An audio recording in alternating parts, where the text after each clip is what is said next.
Share to you today from Luke chapter 7, verses 14 through 16. Let's see, looking a little bit dark here. Let's try to brighten things up a little bit. Okay, that's a little bit better. Okay, so here we go. And he came up and touched the coffin, and the bearers came to a halt. And he said, "Young man, I say to you, arise." The dead man sat up and began to speak, and Jesus gave him back to his mother. Fear gripped them all, and they began glorifying God, saying, "A great prophet has arisen among us, and God has visited his people." So I read this, and you know, this man that he rose from the dead was this woman's only son. Christ had compassion on her because there was nobody to take care of her. So out of love and compassion for the woman, he brought her son back to life. She didn't ask for it. He just did it because of his never-ending love and kindness for people. Now, the people who witnessed it, they did glorify God, but they didn't do it out of faith that he was the Messiah. They glorified God because they were afraid. You know, fear gripped them all. They were scared. And so they glorified God because of it, but they only saw Jesus as a prophet, not as the Messiah that the scriptures have foretold was coming. Um, and so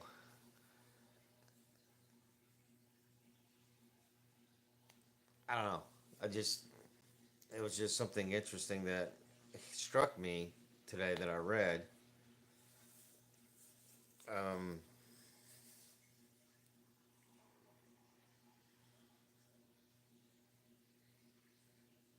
yeah, they saw Jesus as just another man, but he was a great prophet. They didn't see him as the prophesied Messiah.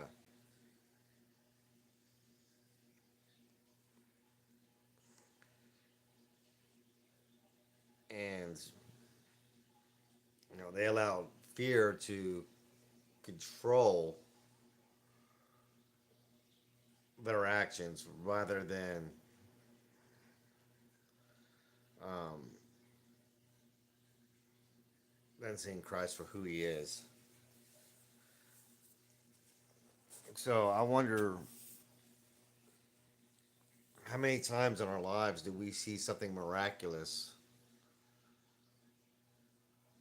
and we're thanking God, or we're praising God because we're fearful, not because we're thankful.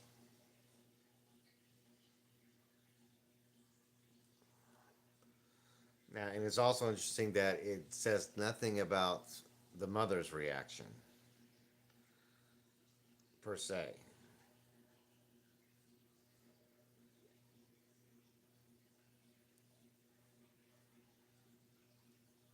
I mean, I'm sure she's overwhelmed and overjoyed to have her son back. Don't get me wrong. Um,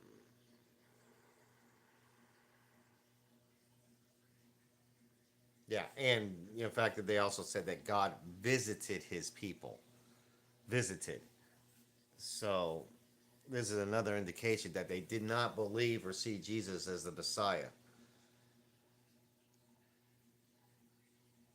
Because everything that they say about God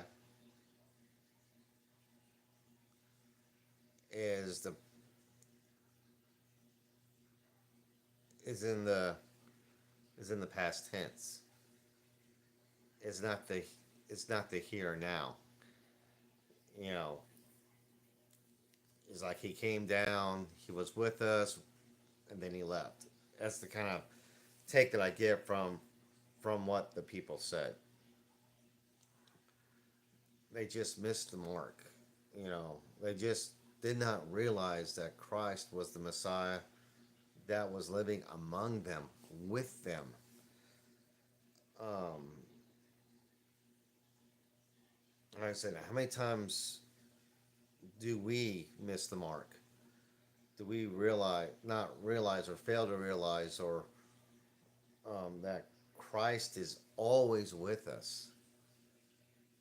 He never leaves us alone. He's 24/7, 365. Of course, to him, time is of no concept. Um, but yeah, he's always with us. He's always there for us. He's always watching over us. He's providing blessings. He's providing discipline. He is always there. And how many times do we forget about that? Or we see something unexplainable, instead of praising Christ and God out of love, we're only giving glory to them out of fear.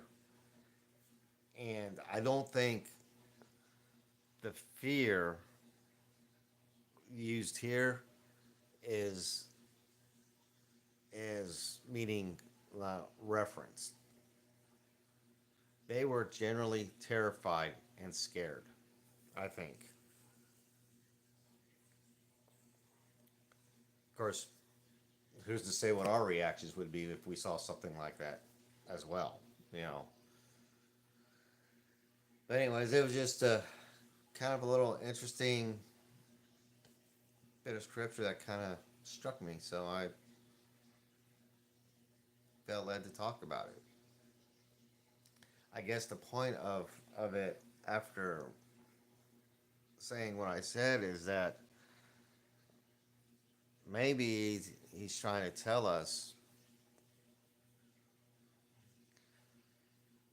that we need to realize that Christ is with us.